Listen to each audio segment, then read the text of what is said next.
sector of exploitation. Now, despite decades of progress, sub-Saharan Africa continues to bear the highest burden, and experts warn that the world is far off track from meeting the 2025 target to eliminate child labor globally. Mariama Sise tells us more. A recent global report by Unicef has sounded the alarming unresistance and widespread child labor, estimated that 138 million children are currently trapped in labor worldwide. The figure reflects both ongoing economic pressure and a fatal global response, with sub-Saharan Africa engaging as the hardest hit region. According to the report, agriculture is the leading sector for child labor, accounting for approximately 70% of all cases. About 53 million children are reportedly engaging in hazardous form of labor that pose serious health risks, from exposure to chemical and dangerous machine to long exhausting hours in extreme conditions. While child labor has existed for centuries, especially among poorer families in both industrial and colonial sectors, global campaign over the last 2 decades has halved the number from 246 million in 2000 to 138 million by 2023. However, UNICEF warned that the pace of progress is far too slow to meet global eradication targets.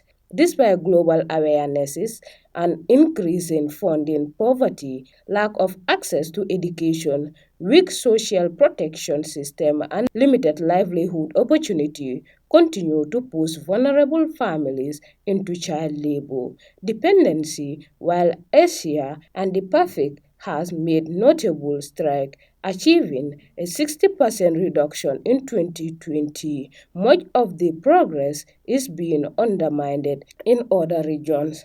The situation is particularly sad in sub-Saharan Africa, which now accounts for nearly two-thirds of all child laborers worldwide, and estimate 87 million children in countries like Mali, Benin, Chad, and Guinea-Bissau. Over 50% of child aged 5 to 14 were reported to be working as recently as 2017. UNICEF and the International Labour Organization ILO emphasize that most child labor happens outside of factories, with children working in informal urban economic or rural forms, often under the supervision of their own parents. The division of labor also tended to reflect gender roles. Boys are more likely to engage in visible economic activity, while girls often perform unpaid household labor, which remain underreported.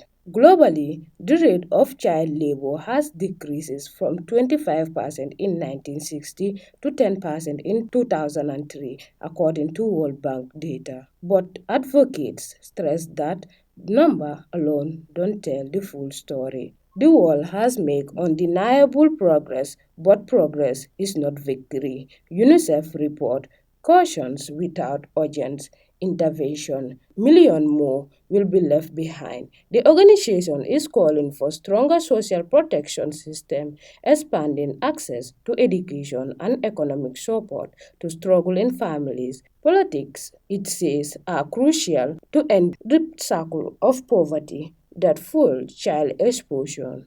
Reporting for Eyeafrica News, I am Maria.